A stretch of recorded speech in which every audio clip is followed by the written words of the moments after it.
A young lady by the name of Jenny found fault with almost everything in the church.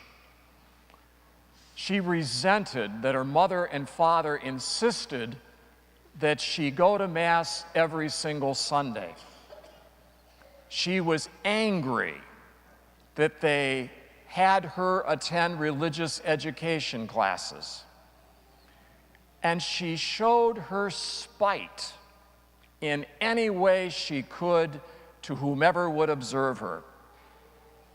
When she came to Mass on Sunday, she refused to sing. In fact, she wouldn't answer any of the prayers either. She looked as bored as she could make herself be. In religious education class, she sat in the back of the room, slouched in a chair in defiance. She was coming home one evening from an activity at school and saw her house was up in flames, and her mom and dad were out at the curbside, and the firefighters were trying to put out that fire. They did, but they lost everything inside the house, and this made Jenny even more angry. A few days later, some of the high school students from the parish youth group stopped by at the place where Jenny and her mom and dad were temporarily staying. And they said to her, "We're awfully sorry this happened to you. You know, we took up a collection among ourselves. We want to give you this envelope because maybe it'll help replace some of the things you lost in the fire." They left, and Jenny was pretty confused. She wondered, why did they do this for me?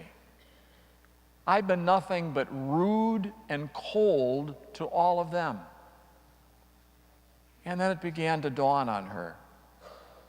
Even though she had been aloof in the way she treated them, they responded with unconditional love. And she began to see the church and her church family a little differently. There's a story that comes to us from Russia in the days where to be a Christian meant that you could be arrested by the secret police and punished. And there was a woman that was up in years, had been ill, and had been crippled by her illness. And a neighbor used to come to visit her at night out of fear of the secret police. But when this neighbor would come in her house, the neighbor would take this woman's right hand and kiss her index finger. And there was a special reason for that. This woman had only the use of her right arm.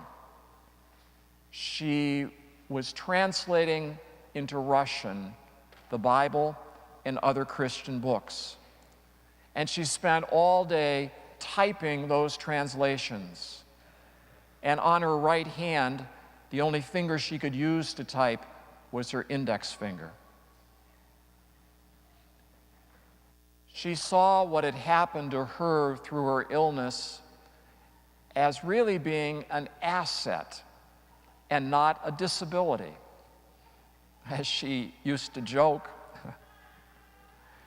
who would ever think that a crippled old lady could work against the government during the daylight and never be afraid? Why did she do it? Well, she loved God. This was her ministry.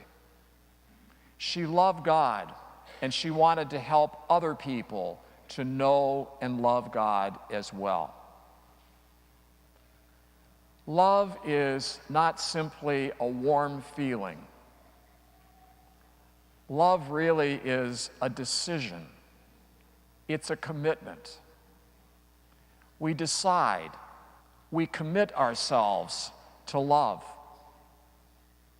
And that's true in our response to God and in our relationships with other people. It's not hard at all to love a neighbor who loves us back. There's no virtue in that. It's a cinch. But to love somebody that does not respond to us, to respond to somebody in love who's been treating us badly, you mean we really have to do that? Well, you know as well as I do, yes, we really have to do that. Jesus teaches us in today's gospel about love. He's asked, which is the greatest commandment? And you know this passage by heart. Jesus says, to love the Lord your God with all of your heart, with all of your soul, with all of your mind. That's the first and the greatest commandment. And the second one is like it, to love your neighbor as you love yourself. And Jesus adds, and all of the law and all of the prophets are founded on these two commandments. That's awfully hard to do. Where do we start?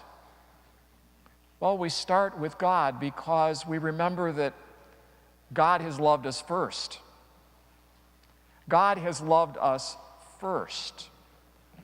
And God loved us while we were still sinners.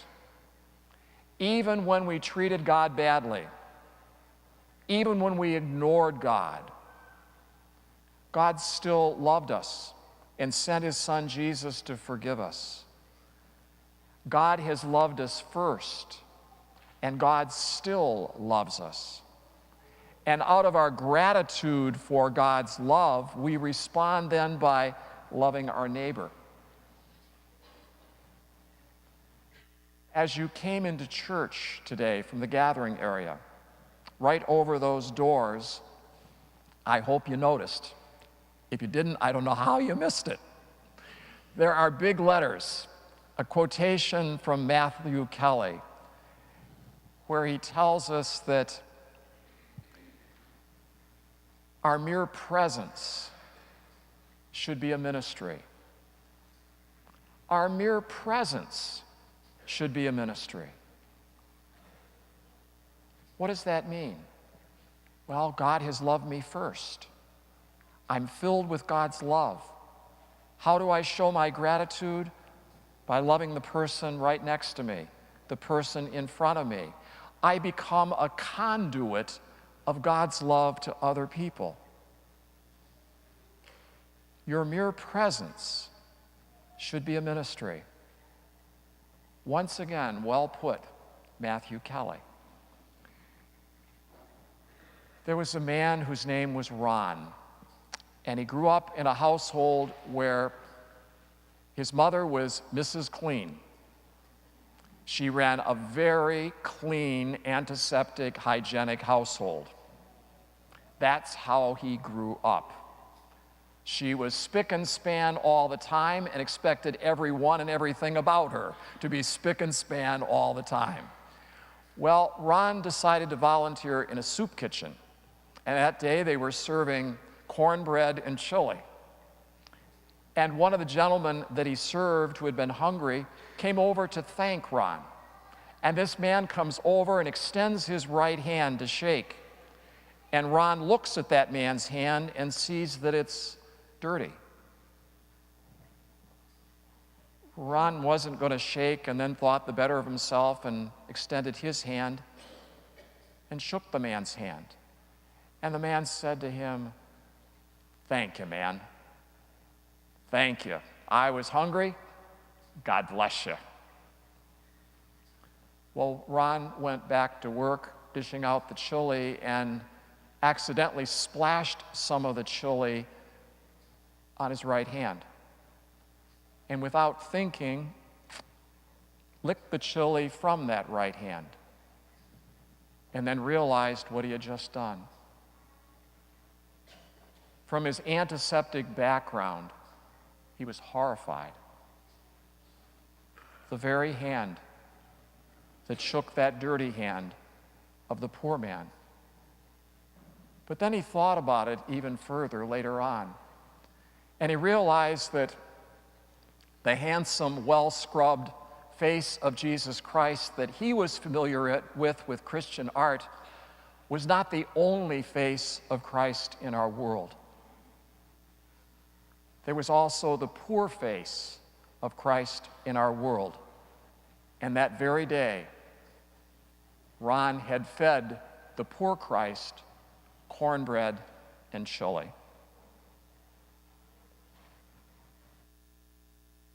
When we try our very best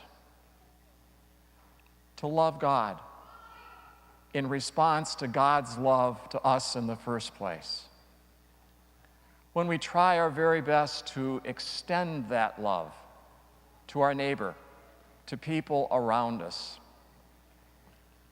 we become even more aware of the presence of Christ before us and with us, and we become even more aware of his presence right here in his family, the church. God has loved us. We're grateful for that love. And so we love others. And in so doing, others can see in our face the face of Jesus Christ and can know and experience the personal love and care that Jesus has for every one of us. Matthew Kelly is right indeed. Your very presence should be a ministry.